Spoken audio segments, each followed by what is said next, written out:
When the Indianapolis Colts signed Philip Rivers to a one-year, $25 million contract in the offseason, they envisioned Philip as being the final piece to their postseason puzzle. The Colts already had an outstanding defense, a very good running game, and a stout offensive line. However, when those three things broke down Sunday in Cleveland, the result was a poor performance from Philip Rivers. 0 touchdown passes and 2 interceptions, including a pick six. And at the end of the day, a loss to the Cleveland Browns by a final of 33-21. And already this performance by Philip has many jumping off the Philip Rivers bandwagon.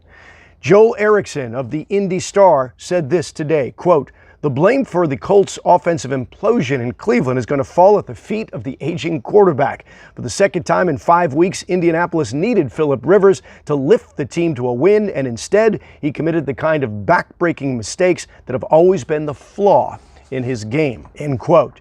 Jerry Trotta of HorseshoeHeroes.com said this, quote, "That task unfortunately became impossible as Philip Rivers reminded everyone why he's only a stopgap option under center for the Colts. Rivers' putrid display, which included a boneheaded safety, was obviously the biggest takeaway, as it rightfully has media members wondering if he'll ever get the offense firing on all cylinders," end quote. Let's break down Philip's performance a little bit further. As for the game yesterday, it was clearly his worst in a Colts uniform. A quarterback rating of 60.6 to bring his season quarterback rating down to 89.4. That is the 22nd worst in the National Football League, the 22nd worst. And as far as his touchdowns to interceptions ratio, Philip now has 4 touchdowns on the year and 5 interceptions. Only one quarterback with 5 starts has fewer touchdown passes this season than Philip, and that would be Daniel Jones of the New York Giants with 2. And Philip, Daniel Jones, and Carson Wentz are the only quarterbacks in the NFL with more interceptions than touchdowns so far this season. So it's pretty clear at this point in his career, and I remind you often, but Philip will turn 39 years old on December 8th of this year, that Philip can no longer throw multiple touchdown passes and carry the Colts on his back. That is just not his game anymore. So, in a complementary role, Philip will be fine if all else is going well. But suddenly the Colts have injuries at the running back position and on the offensive line. That being said, Philip Rivers has only been sacked 4 times this entire season. 4! Only 2 teams have fewer sacks this season than the Indianapolis Colts, and Philip Rivers, with just 4 sacks against this year, should be performing a heck of a lot better than 4 touchdowns and 5 interceptions. Protection is no longer the excuse for Philip. He simply has to be better. He'll certainly have an opportunity to do that this Sunday as the Colts will be home hosting the Cincinnati Bengals, who have just 1 win. We will keep you posted on Philip Rivers and the Colts. In the meantime, as I like to do every Sunday before I say so long, I like to take a look at the ratings for Football Sunday here in San Diego. 4 games again on Sunday. CBS, the 10 a.m. game, the Raiders and the Chiefs, followed by the Giants and the Cowboys.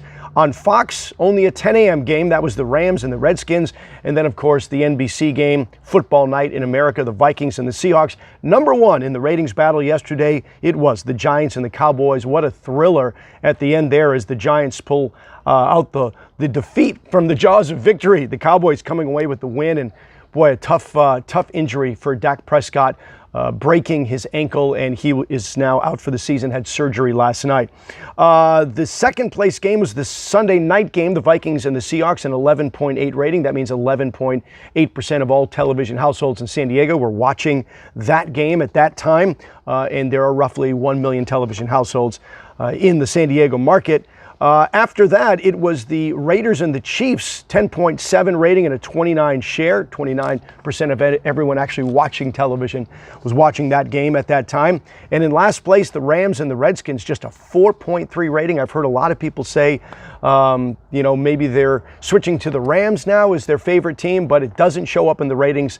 A very small rating, 4.3. But in closing, congratulations to Alex Smith, the Helix High alum, former Heisman Trophy winner, who severely fractured his leg almost 2 years ago, November of 2018. With all that rehab, 17 surgeries, makes it back yesterday and gets himself into that football game, albeit a loss for the Washington football team. But so great to see Alex Smith make that comeback. He said all along he wanted to do it for his kids, to prove that you never, ever give up. And he is living proof of that. Congratulations, Alex Smith.